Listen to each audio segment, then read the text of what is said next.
আমরা সরকার থেকে কোনো রকম আশ্বাস এই পর্যন্ত পাইনি। সারা দেশ থেকে শিক্ষক একদম সক্রিয়ভাবে অংশগ্রহণ করেছেন।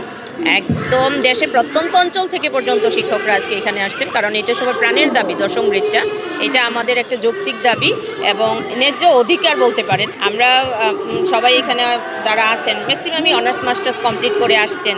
তারপরে আপনি আমি সবাই প্রাথমিক বিদ্যালয় থেকে উঠে আসছি। আপনি বলছেন শিক্ষক হচ্ছেন জাতি গঠনের কারিগর, আপনি আবার সেই কারিগরকে থার্ড ক্লাস একটা খেতাব দিয়ে দিচ্ছেন। এটা আপনার আমার সবার জন্য আমার মনে হয় ভীষণ লজ্জার। শুনতেও শোনা যায় যে খুবই খারাপ, থার্ড ক্লাস একজন।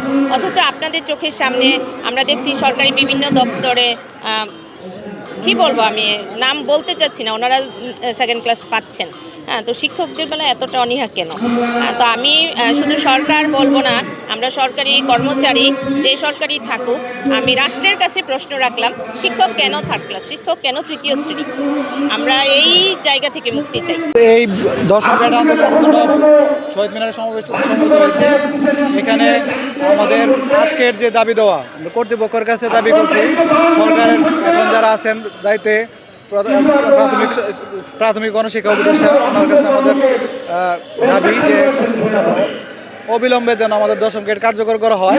আর 10ম গ্রেড যদি কার্যকর দীর্ঘমেয়াদী হয় তাহলে আমাদের পরবর্তী কর্মসূচি নেতৃস্থানীয় ব্যক্তিবর্গ নিয়ে কেন্দ্রীয় কমিটির সাথে আমরা সমন্বয় করে পরবর্তী কর্মসূচি নির্ধারণ করব।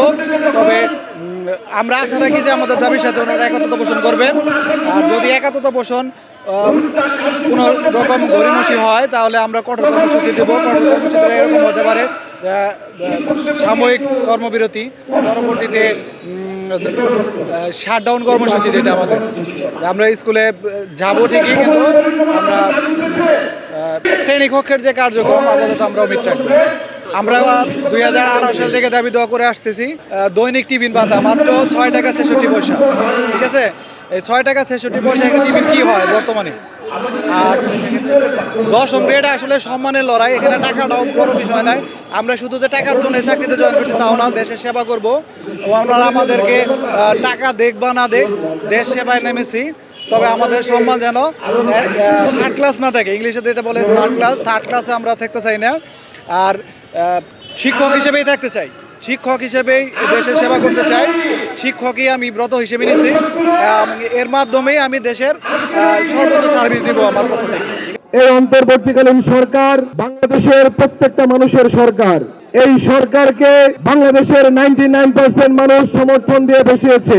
এই সরকারকে অবশ্যই প্রত্যেকটা সেক্টরে সততার সাথে এবং ন্যায্যতার ভিত্তিতে কাজ করতে হবে। যারা আমাদের জাতি গড়ার কারিগর, যারা একটি নতুন রাষ্ট্রকে গঠন করে, যারা নতুন প্রজন্মকে তৈরি করে, তাদের মাধ্যমে দেশপ্রেম তৈরি হয়, সেই শিক্ষকদের যারা অবহেলা করে, আমরা সেই রকম কোন সিস্টেম আর মানব না।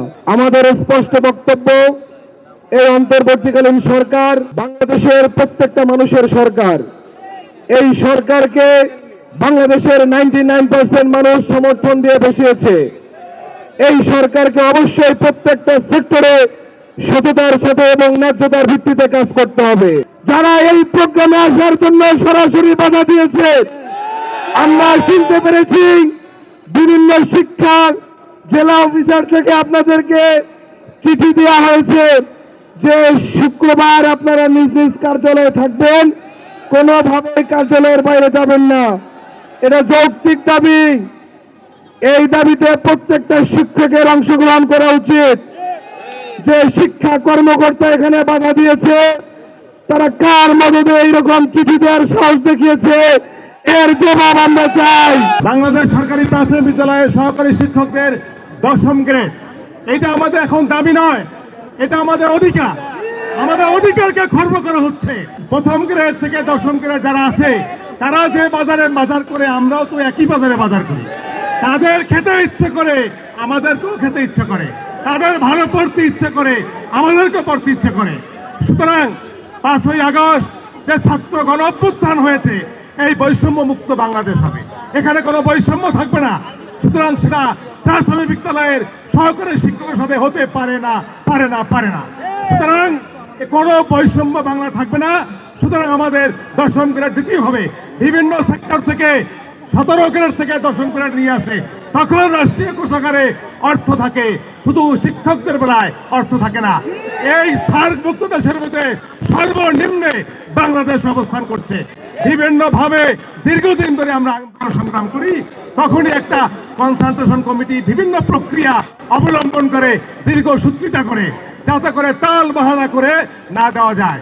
আবার আজকে শুনতে পেলাম বহার্গ ভাতাও বাতিল করা হচ্ছে। সুতরাং প্রত্যেকটা শিক্ষক 10 দিন তার বেতনে চলে না।